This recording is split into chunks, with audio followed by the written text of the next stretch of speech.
Welcome to Business of Being Black with Tammi Mack. I'm Tammi Mack on Foxsoul, and we are talking about the leaked Supreme Court draft opinion to overturn Roe versus Wade, how survivors of the Tulsa massacre are one step closer to remaining, or rather receiving, reparations, why Dave Chappelle was attacked at the Hollywood Bowl in Hollywood, and this week, he was attacked this week, and which legendary sports figure is bidding to buy the Denver Broncos. Get ready for another round of the political and trending highlights of the week. Please welcome my Friday co-host, activist, and radio personality, Dominique DePrima.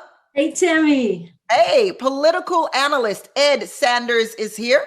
Hey, Tammi. Happy Friday. Good to see you guys. Happy Friday. Comedian and filmmaker Alicia Cooper on deck. Hey, Tammi. And filling in for Dr. O.J. Oleka is the executive director of the Rocky Mountain Black Conservatives and host of Uncle Tom Talks podcast. Derek Wilburn is here. Hi, Derek. Tammi, you've never looked any better than you do right now. Well, thank you so much, Derek. That's a great way to keep me on your side during the show. My mama didn't raise no dummies. Right? Before we get started, I do want to ask you, Dominique, how our Black Lives Matter leader is doing in Los Angeles after being dragged out of a mayoral debate. Yeah, she's recovering. She was not jailed, but she was brutally handled by police. And I want to clear something up. She wasn't protesting. She was sitting in her seat. She teaches at Cal State LA. She used to be a department chair there. She was waiting for her students to join her, waiting for the debate to begin. And she was taken out by police.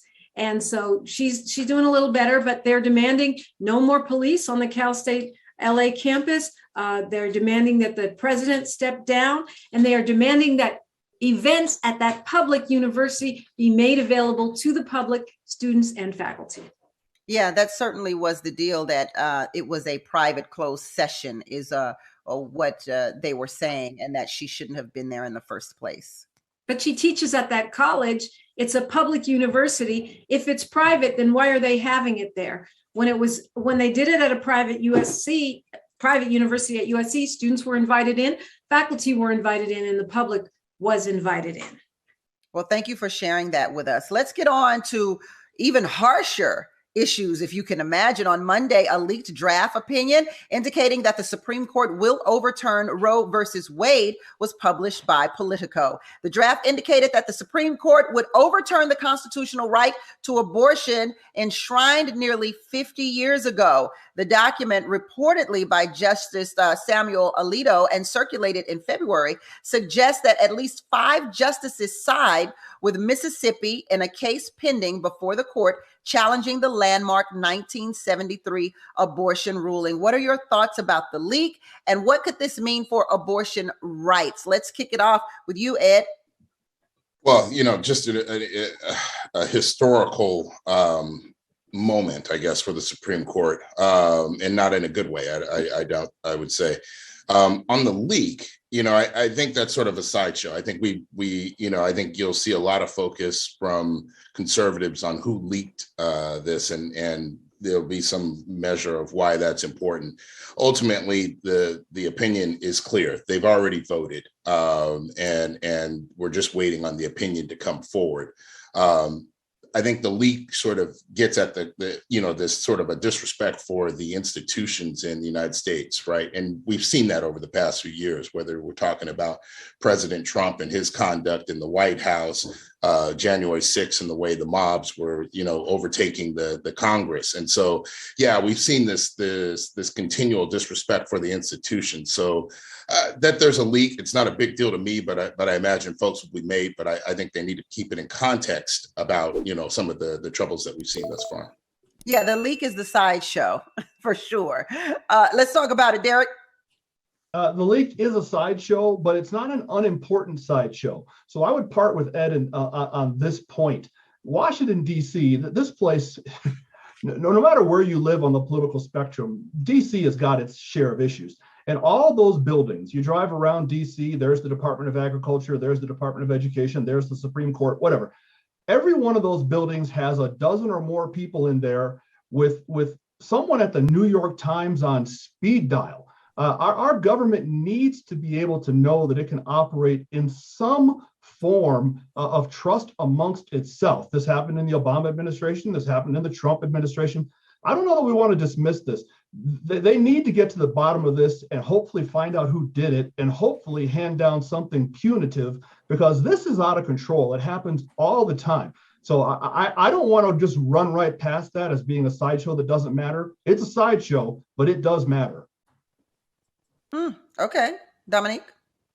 Well, if we want to talk about the sideshow that is the illegitimate extreme court, which we call our U.S. Supreme Court, then we need to look at all the way around reforming it.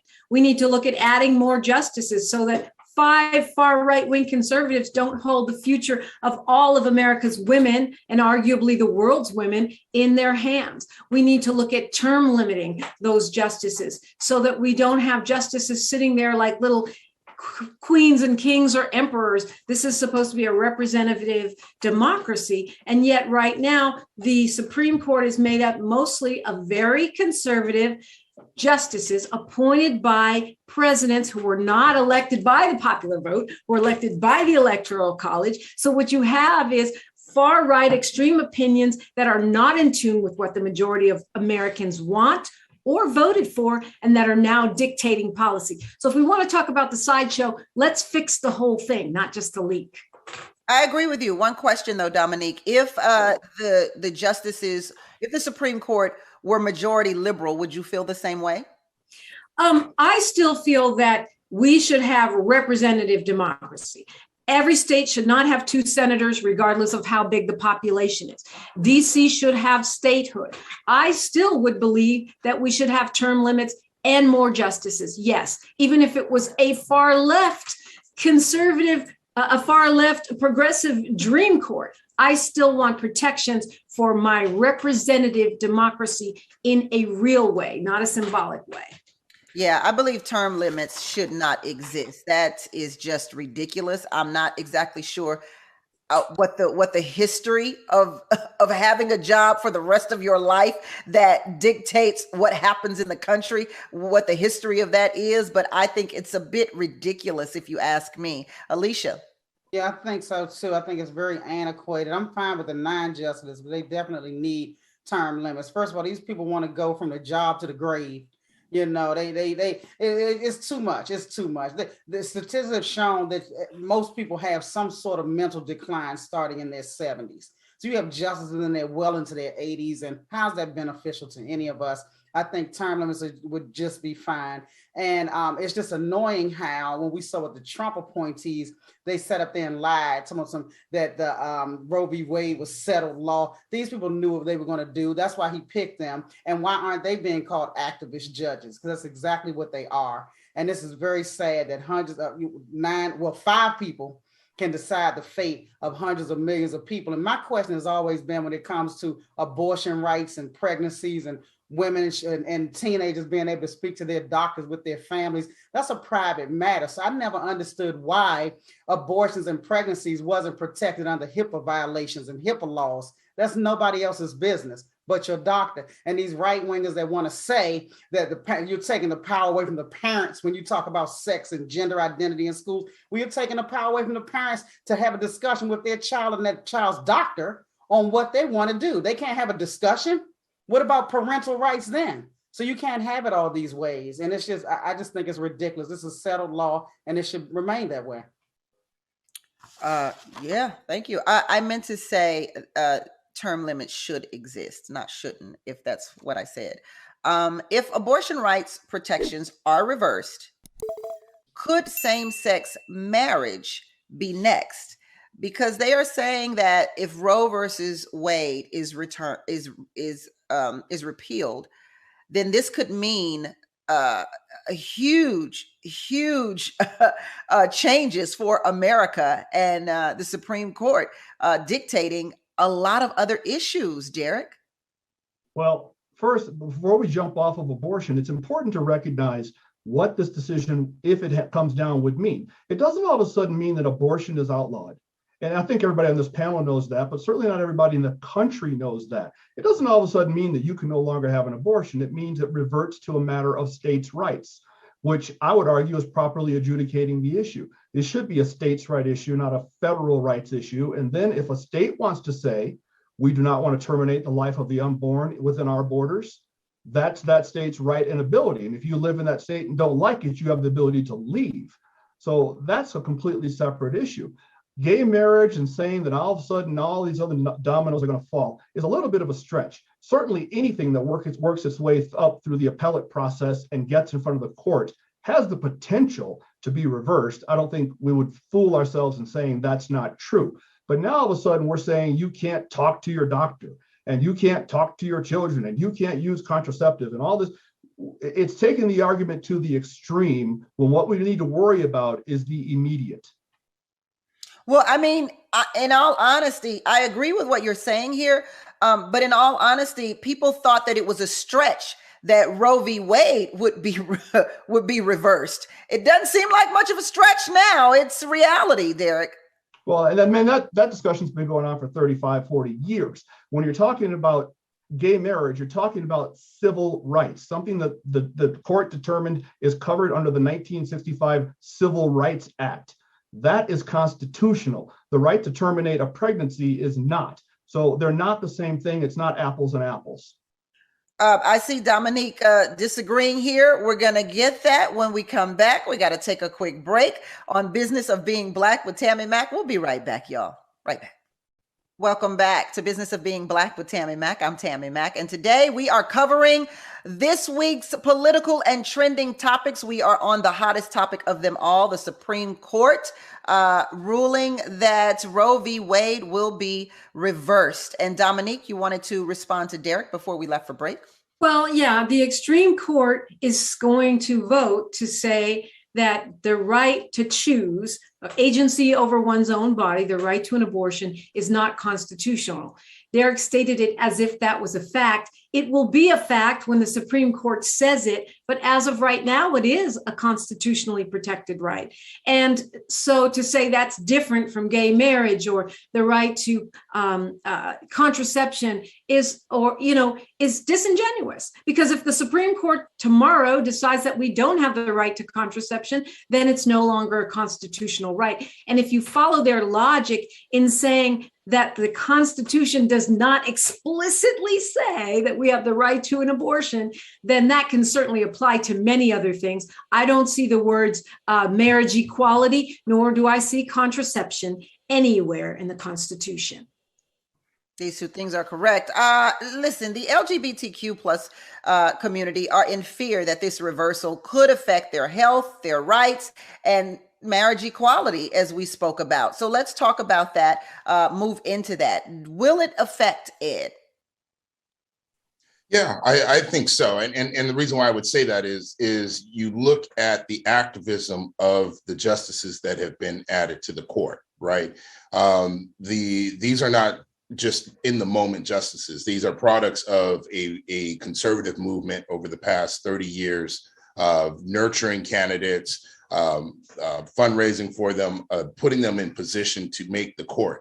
And in that campaign to get these justices on the court, inherent in that were several different issues. One was abortion. The other one, gay marriage, was another big one that drove the fervor to get these justices forward. And so I would not be surprised if they pick up cases that start to undo some of the recent gains that both LGBT community has had, and then certainly anything around abortion.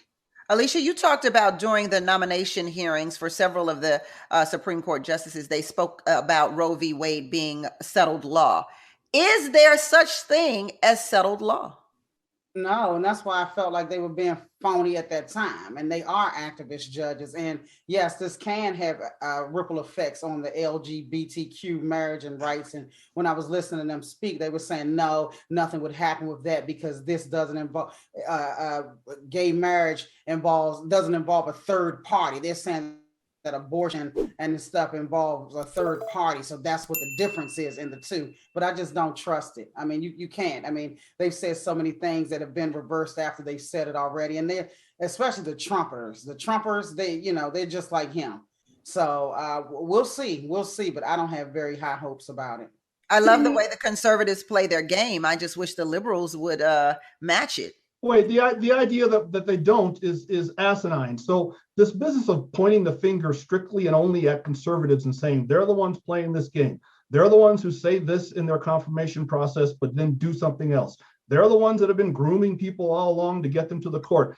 The other side does the exact same thing. Prior to the ruling legalizing gay marriage in 2012, 2012, Ruth Bader Ginsburg had been performing homosexual marriages for years. So the idea that the ideological right is the only one that participates this is simply not true. Performing gay marriage is not the same. Has anybody paid attention to those people who are sitting before the Senate Judiciary Committee in their confirmation hearings right now, including our latest Supreme Court nominee? They all play that game when they get up there because they want to get the job, not because it's only I'm on the right. Performing gay marriage is not the same as denying a constitutionally guaranteed appointment that Barack Obama should have had to get Merrick Garland in the Supreme Court. That's the kind of hardball we're talking about. We're not talking about your personal beliefs. We're talking about playing hardball. And I would add, Tammi Mack, that on the docket right now, before gay marriage, is affirmative action in the Harvard case. So we can pretty much look forward to these activist, far-right, conservative, illegitimate, extreme justices doing away with any kind of affirmative action in the very near future. Why would you say any of the current Supreme Court justices are illegitimate? Why would I say Clarence Thomas is illegitimate? Because his wife has been actively involved in trying to overthrow the U.S. government. But since there are no ethics rules for U.S. Supreme Court justices, that's not a problem. And he can even be the sole justice voting not to turn over those January 6th documents to the committee that's investigating. That's just one small example. So if he isn't ruling the way you like, or if his wife is involved in activities you don't like, he therefore is illegitimate. It's not his wife is involved with activities I don't like. It's his wife is involved in activities that would disqualify any other judge. A traffic court judge's wife couldn't do that and he'd keep his job. The only reason he does is because it's the Supreme Court and they are a self-regulating body. And that needs to change. Okay, so was Ruth Bader Ginsburg illegitimate because she was participating in performing homosexual marriages prior to 2012? No, she's not. Of course not. She's fine. How does that impact a ruling that she's making on the court, as we clearly see is the case with Justice Thomas being the only justice to vote against any over documents to the January 6th committee when we know his wife was implicated in those very documents? How could it possibly not? No, Dominique, you're not. It's not just something I don't like. How could it possibly not influence her ruling? She's performing marriages prior to the ruling, so clearly she's made up her mind. Okay, so let's impeach Ruth Bader Ginsburg. Elena Kagan was the Solicitor General for the Obama administration and argued in favor of the mandates for the Obamacare Act and then voted on it as well. That should be illegitimate. So during a segment, we'll move on. During a segment on CNN's New Day, CNN commentator Van Jones had a lot to say about Democrats and President Biden's administration, which ruffled a few feathers. Jones weighed in on Democrats over-promising and under-delivering, and he said that the day-to-day reality for Black people hasn't improved due to inflation and that it has gotten worse. Do you agree, Alicia? No, I don't agree with a lot of things that Van Jones says and believes. You know, he's very interesting to me. I don't understand where he gets some of this stuff. And I actually didn't see the clip that you're referring to. But I feel like he's been wrong on so many points. You know, he's gotten a few things right, but this is not one of the ones that I agree with. Ed. I don't know. I think he makes some really solid points. I mean, you know, this is not an administration that has been able to push through some key legislation that African Americans have an interest in, whether we're talking about criminal justice reform and protections against abuse by police, the Voting Rights Act. These are all bills that, you know, the administration ran on.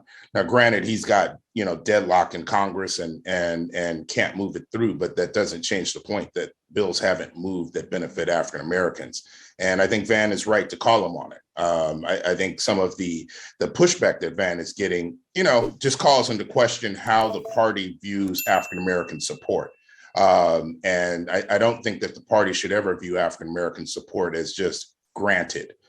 You need to deliver. And so very clearly Biden put forward a Supreme Court justice that we can all be proud of, but we'd like to see more in terms of legislation getting through. Dominique, I'm sure you disagree with that in some way. Well, I understand the essence of what Ed is saying, but we are like right at the midterm elections ban. So really great time to roll out your entire critique of the Democratic Party. Without your critique of the Republican Party, Van Jones does amazing work behind the scenes. Sometimes when he gets in front of the camera, he ends up being a right-wing tool, not sure why. But I do think, there's legitimate criticism of the Biden administration. He's not the legislative branch. That said, there's things he can do to move things.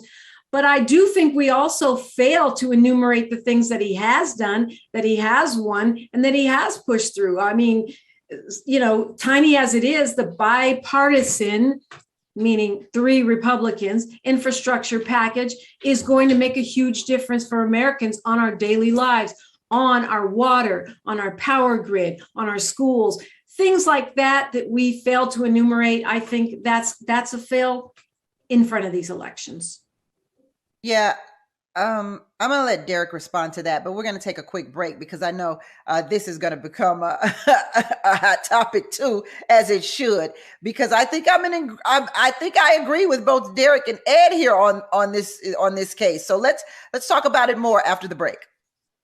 Welcome back to Business of Being Black with Tammi Mack. I am Tammi Mack, and today we are highlighting political and trending topics, talking about the Biden administration and Van Jones' comments as to Joe Biden pretty much leaving Black people in the dust.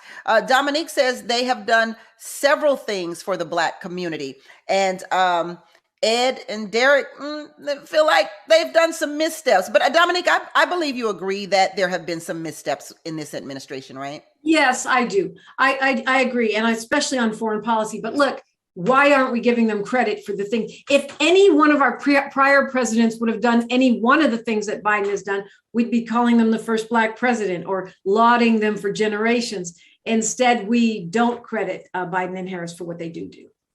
Yeah, I guess everything looks more, it seems like for Black people, he does what looks good.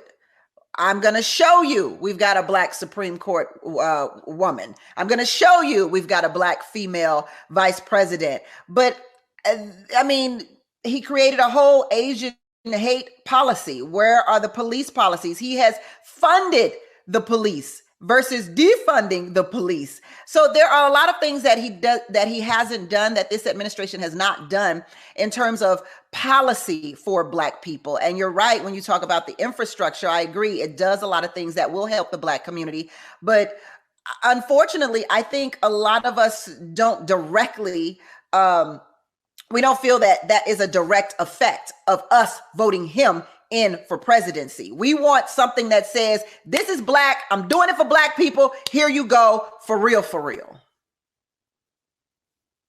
I think you're right. I mean, I look, there are a lot of reasons to trumpet the work that the Biden-Harris administration has done, and there's a lot to hold up.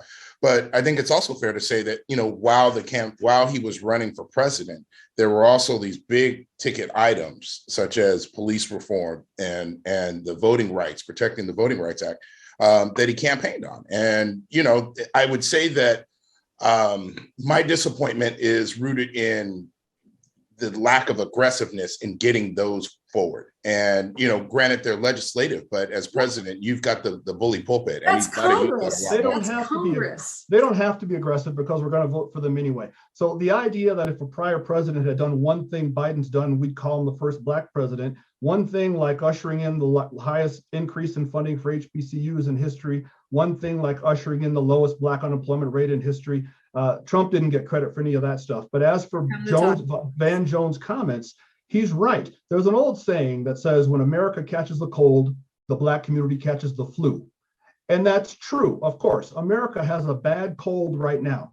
We're looking at the highest cost for gasoline since the Obama administration. We're looking at the highest rates of inflation since the Carter administration. We're hurting out here, and the Biden administration is delivering nothing whatsoever. The world is on the verge of World War III, and we've got problems left and right. But we've reached the point in the Black community where we now say, thou shalt not ever say anything against the Democrats ever. Van Jones made the mistake of doing that, and now he's getting beaten up. Instead of protecting the Democrats and the Biden administration, maybe we should try saying, if you don't do a better job, we might vote for somebody else this time. Alicia? I agree. I totally agree. We're at such a crazy place in our history because it just seems like as Democrats, we have such great ideals and such great ideas, but we just don't have the, even though we have the majority, we have the two dinos in office that keep voting against us. And I just don't know. I feel like, inflation is high and it's the highest it's been, but I feel like it's because the billionaires and the trillionaires aren't paying their fair share of taxes. Everything is falling on the middle class. And until we get that under wraps, we're going to be in the same boat or even worse. Right. So we should be really happy that Biden has proposed a tax on the extremely wealthy. Look, the legislative branch has got to legislate, and I agree there's more that President Biden can do. But clearly you don't listen to my radio show because I critique the Democratic Party all the time, and I still vote for them. And I critique them because they try to fall to the center, fall to the right all the time, and blame the progressive wing for their losses when just the opposite is true. The energy and momentum with this party is in the progressive wing, and it's the progressive package, the progressive planks of the platform that the American public actually supports when you take away the partisan labels. The energy might be there, but the policies don't work. So the idea of how do you know? We haven't tried them. Yes, we try them all over the country. The idea of raising taxes in the midst of an economic decline is simply foolhardy. But if you let's look at Chicago. It's not a decline for the wealthy. The very wealthy have doubled their income during the pandemic. I gave you your uninterrupted chance. Let me respond.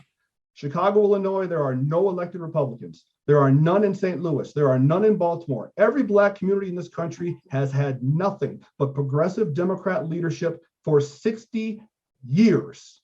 And we still complain about how things aren't working there. So this idea that we just need to make sure we keep electing Democrats, we need to open ourselves up to other people and ideas and avenues. Yeah, but the politicians in Baltimore are Democrats, but the governor is a Republican. So you also have to look at that too. He stops a lot of things and a lot of policies too, being a Republican. Governor can't stop Funding.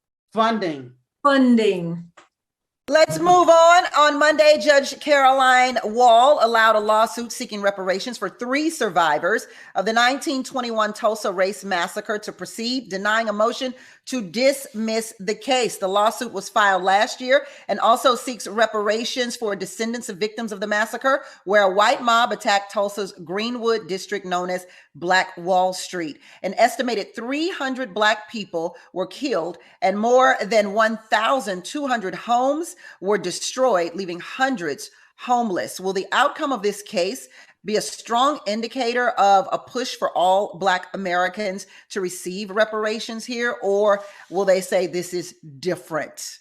Ed?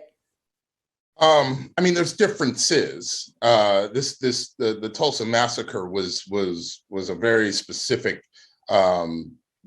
few days of bloodshed, and I think what you can infer from that is that there was a full community buy-in by the white populations around Tulsa, and how they moved to exterminate the black people in the city.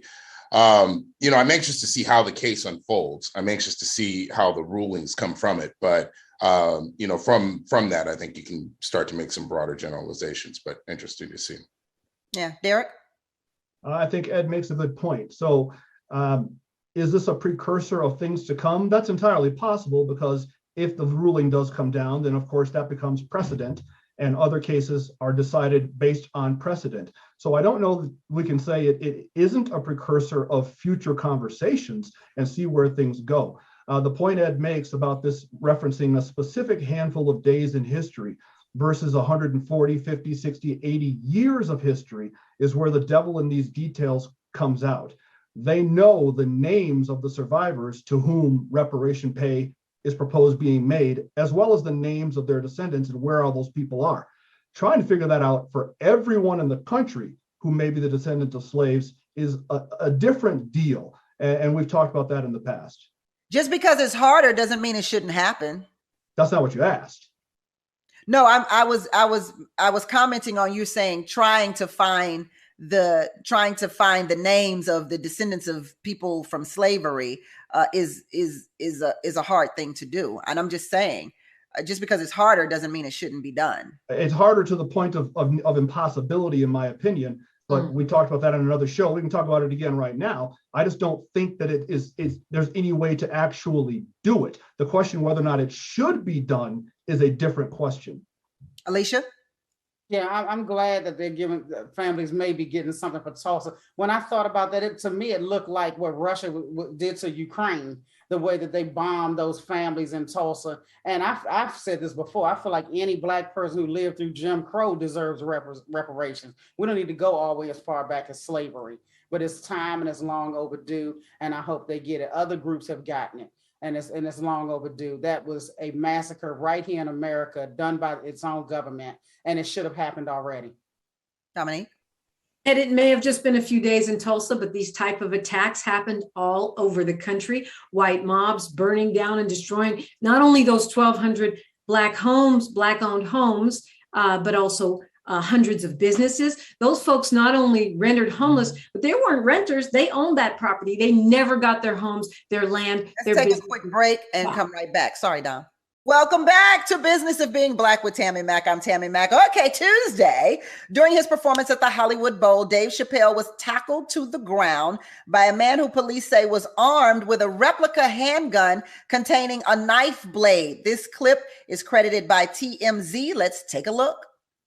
Make some noise for hip hop history.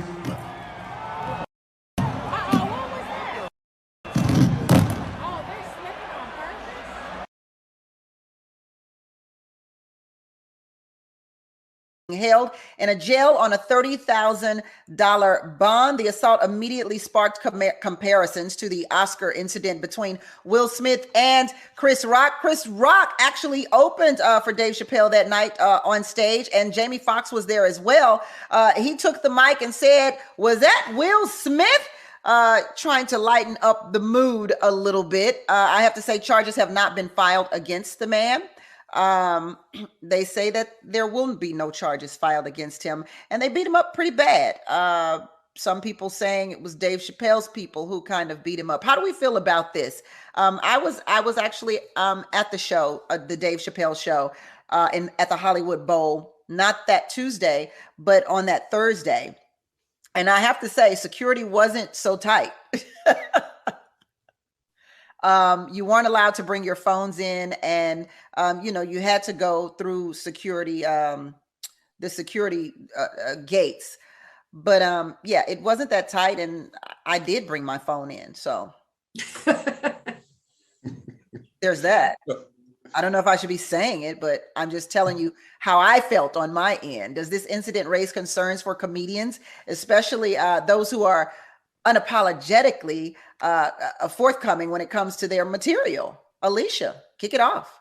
Yeah, I think that he had to get monkey stomped, because we have to send a message to the others that although it looks like we're on stage alone, we have a sorority, a fraternity, a bunch of people waiting to kick you so hard your arm turns backward. So this will send a message to the others that you will need some type of plastic surgery if you run up on that stage. Now, at first I thought it was a good thing that Chris Rock didn't fight back, but I think he emboldened some people. Like they just think we're just not gonna fight back when you jump up on that stage. And Chappelle was clearly shaking. He was out of breath and everything. He never expected anything to happen like that. But I think now, instead of making people put their phones in them green packs, he need to make them put their knives in them green packs. They securing the wrong stuff. You keep your knife, but pack away your phone. It's backwards. I saw Kevin Hart last night, and he came out on stage with a bat. So. Yeah, Kevin's short. He gonna need a bat and some pepper spray. Yeah, he came out with a baseball bat. Said, "Try it if you want to." That was at the crypto.com arena.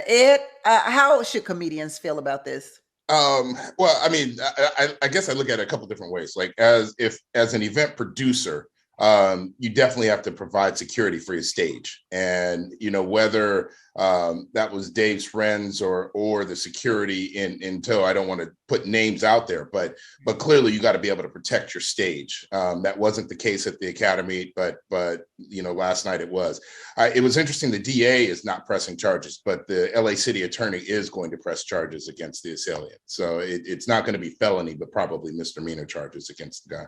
Well, I keep hearing people talk about the security at the Oscars, at the Academy Awards. There is heavy security at the Academy Awards. We keep forgetting we don't expect the nominees to get up and cause a ruckus. So, I want to lighten up on the Academy in that sense. Like, you don't expect someone sitting front row who's nominated for an Oscar to jump up and slap one of the presenters, right? You don't think you need security in that sense. And I think everybody, even if which I'm sure there was security in the inside as well, but you don't expect, you're looking at it, and as it's happening, you're thinking it's one of the bits that goes along with the show, because, these are actors and performers there. But the Chappelle incident, I was trying to figure out how somebody who looked like that got front row tickets. Like, he must have Not only that, Tammy, actually, John Wayne did try to attack Miss Littlefeather, who was sent by Marlon Brando at the Academy Awards. And in that incident, which was decades ago, security actually held him back from getting on the stage, even though he was a nominee. So maybe security's gone downhill. It's not fair, of course, to blame Will Smith. We're all responsible for our own actions. Will Smith didn't do this. There are copycats, and we all know that. But it's a bigger comment on society, and it's a sad comment. All of us are old enough to remember the days when we went to school, you didn't have to pass through metal detectors. We can all remember getting on commercial flights and not having to pass through metal detectors. So now what's going to happen to protect your talent is the producers are going to have to put some sort of physical barrier between the crowd and the performer. And that's too bad, because it takes away from the charm and the ambience of why you go to experience these things in the first place. But that's just how society has evolved. I don't think they have to put up a barrier, but they are going to have to probably have security on stage. They already do that at rock and roll concerts because they're so rowdy. And I'm sure that when we weren't walking through metal detectors at airports and in schools, there were still, what do they call them? Hijackings. And there were still, violence on campus. We are getting more news and information because of social media and 24-hour news channels, and that is making us all more paranoid. But we are going to have to adapt, and we're going to have to adapt our security. Yeah. This story is interesting because it happened yesterday, and it was not confirmed. So there are two ways that we're going to talk about this topic here. It has been confirmed by NBC through the mother of Kevin Samuels, that Kevin Samuels, self-proclaimed relationship guru, has died. His mother said that it was horrible that what social media did to her, because she had no idea that her son had died. And it was horrible for her to have found out this way. How do we feel about social media today and its angst to spread news that perhaps they shouldn't spread? And by the way, for an entire 24 hours, this was unconfirmed. How do we feel about that, Ed? In some ways, it's just the price of stardom. Right. Like, whether it's social media or in the past, it's been news, and news is somewhat immediate. It is the price of stardom. In those key moments, we saw this around, when Kobe Bryant passed, and I think we'll continue to see it where, before proper notifications could get made, people have scooped and made the announcement. It's sad. I mean, you feel for a person, no parent should find out their child passed that way. And hopefully we have some way to fix that. I always talk about this, but there was some type of decorum when it came to being a journalist. And that was way, way back in the 1900s. uh, you did have to have your stories confirmed, and if not confirmed, reconfirmed and reconfirmed. I don't remember many times that people claim people were dead who were not dead when Walter Cronkite was on deck, or Ted Koppel. But this has gotten a little out of hand, the amount of people who we consider dead that end up not being dead. And now this, someone who is actually dead and the family finds out via news rumors, social media. Derek.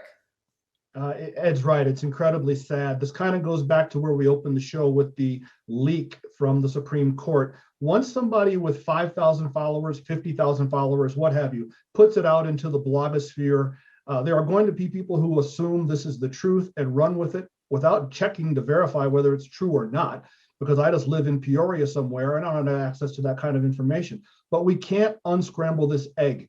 What social media is what it is. It's not going away. You can't put a filter on this sort of news being disseminated. It's incredibly sad, but I think it's the new reality. It's the new normal. Dominique? Yeah, you got a point, because social media doesn't have the rules that news agencies have, Right. that a Ted Koppel has. It's just people posting what they want to post. And so you can't put the genie back in the bottle. It is very sad. I don't expect it to change, but my condolences to his mom and his family and everyone that suffered because of this. We'll come right back. Gonna take a break on Business of Being Black with Tammi Mack on Foxsoul. Welcome back to Business of Being Black with Tammi Mack. I'm Tammi Mack, and we are discussing the political and trending highlights of the week with my co-host, activist and radio personality Dominique DePrima, political analyst Ed Sanders, comedian and filmmaker Alicia Cooper, and filling in for Dr. O.J. Oleka is the executive director of the Rocky Mountain Black Conservatives and host of Uncle Tom Talks podcast. Derek Wilburn is here with us. So Alicia, we didn't get a chance for you to chime in on Kevin Samuels' death and how social media has become a part of people's living and dying. Well, first, my condolences to the family of Kevin Samuels, but social media has its pros and cons. I actually had a good comedy friend of mine pass away, and the only way I was able to get in touch with his family was through Facebook. So I went on Facebook and I let everybody know, and I said, if anybody has any contact with his family members, and his cousin called me. So it was definitely hard for her to hear it that way, but I didn't have any other contact information. So, sometimes social media does have its pros. It's another thing that concerned me about this story. I want to talk about this for just a minute or so. Someone has died. A man has died. And because of his controversial stance on relationships, specifically women, people were not too kind in the comments section about his death. They were not saying RIP, sad this happened. They were more along the lines of, oh, well, let me drink my tea. Okay, what's next? There was a lot of hate going on in the comments section and not caring about his death. Yeah, he's not the only person that's gonna have that fake Tommy Sotomayor. There's a few of them that's gonna get some let me sip my teas when the news comes out. So people were vicious about the death of Kevin Samuels. Like they was holding in all the stuff they wanted to say for this moment. And I don't even think he would be surprised if he were here to hear how people felt about him in his death. And he was very controversial, and he made a lot of people mad. Look, I was completely surprised in the comments by the comments. Dominique? Yeah, I think this is a case where if you don't have anything nice to say, don't say anything at all. To me, a person's passing away is not the time to disrespect them. And even someone said, why do people say don't disrespect the dead? The living was disrespected. When he was alive, he was disrespecting us. So why can't we disrespect him? Where did this saying come from? Ed, a lot of people saying that in the comments. Yeah, they are. But, when you think about comments on the internet, this has always been the case. People hiding behind their computer can say the most provocative and most hateful things. And I think this is par for the course. I think we see this anytime someone that is sort of a provocateur passes. I remember when Rush Limbaugh passed and, a couple others, but the comments come out and it's usually someone sitting in their computer and thinking that they're anonymous and making those statements. Derek, how you feel about that? Hating on the dead. Ed's exactly right. It drives me crazy. So people hide behind the anonymity that the internet provides. They take their courage pills and become keyboard warriors and say things on the internet that they'd never say face to face. And that's the rule we need to have. Of course, we can't have it. It's impossible. But never say anything on the web to somebody that you would not say to them if you were looking them directly in the eye. People get on the internet and all of a sudden, I'm somebody that I'm not because you don't know who I am. And he's right. This happened with Rush Limbaugh. This happened with Ruth Bader Ginsburg. People are indecent, and the internet just empowers their indecency. Yeah. So let's move on to a story that shook me to the core. Ray J not happy with claims made by Kim Kardashian in a recent episode of The Kardashians on Hulu, and he is finally opening up and correcting the narrative surrounding the 2007 sex tape scandal. I'm like, why are we still talking about this 2007 tape? Somebody take it, rip it up. In an exclusive conversation with Daily Mail, Ray J dropped explosive details about the infamous tape, its release, and the consensual partnership made between him, Kim, and Kris Jenner. He stated, I've never leaked anything. I've never leaked a sex tape in my life. It has never been a leak. It's always been a deal and a partnership between Kris Jenner and Kim and me. And we've always been partners since the beginning of this thing. They done bamboozled us all, y'all. He also said that he has been the biggest lie in the industry in the history of entertainment. Did the release of that sex tape do more harm than good to Ray J's reputation, Dominique? Well, I think it made both Ray J and Kim Kardashian and Kris Jenner bigger and bigger stars. We wouldn't still be talking about this if Kim Kardashian wasn't the huge superstar that she is. That said, this doesn't surprise me. It must be a deal because people that get on the wrong end of the Kris Jenner fame machine do not fare well. Ask Black China, ask Chris Humphries, ask Ye. Speaking of Black China, Kim Kardashian donated $5 to her GoFundMe account.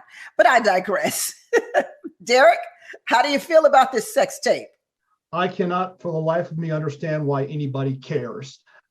Dominique is right. According to The Sun and TMZ and some other sources, this so-called leaked tape put $20 million in Kim Kardashian's bank account. So the idea that they may have colluded ahead of time to release it on purpose certainly has some merit to it. But we've got CVS and Walgreens pharmacies closing in inner cities around this country at a record pace. People can't get prescription medications. I paid $92 to fill my car up with gas yesterday. The list goes on. Who cares? Maybe you should do a sex tape.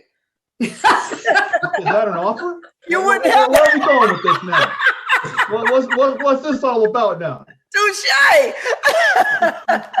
You wouldn't be worried about the $92 gas.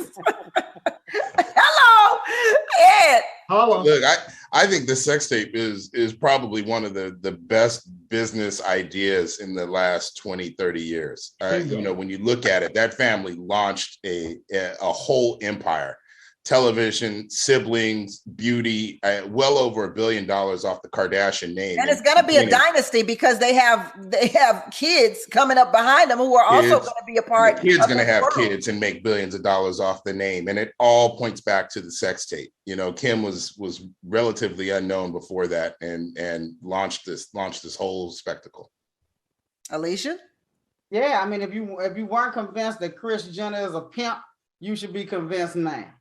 That lady pimped her daughter out, didn't care, and then made a whole franchise out of this. And Kim sent $5 to Black China. That's $5 more than anybody else has ever gotten out of Kim Kardashian's cheap behind.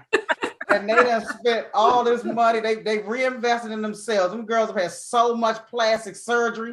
They could put Build-A-Bear out of business. They done build whole new bodies, faces, noses off this money. They reinvested in themselves. They're not gonna give you any money. I have so many stories of them coming to people's restaurants and telling them, I'm not gonna pay for my food. I'm gonna send out a tweet. I'm like, how about tweet and pay? But they got all that from Kris Jenner because Kris is a cheap pimp. And it worked out well for Ray J because Ray J wasn't working with a sausage, if you know what I mean. I saw the tape. So it worked out well for everybody.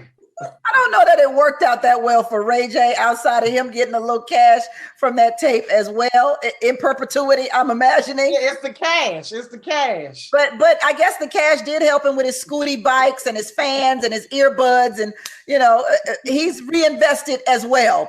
Let's end the show on a bit of an inspiration. Magic Johnson reportedly in the bid to buy the Denver Broncos. It is being reported that he is joining the bid with Philadelphia 76ers and New Jersey Devils owner Josh Harris. Forbes values the Broncos at $3.75 billion. Johnson is already part owner of Major League Baseball's Los Angeles Dodgers. So will this happen? Just a yes or no. Ed, will this happen? I hope so. We wait to see. You can't have a better name than Magic. Dominique, will it happen? Yes, go Magic. Derek, will it happen? Better than 50-50 chance. Okay, Alicia, yes or no? I needed to happen because I want EJ to end up with it all. I want it all to be fabulous. Thank you so much. That's Business of Being Black with Tammi Mack.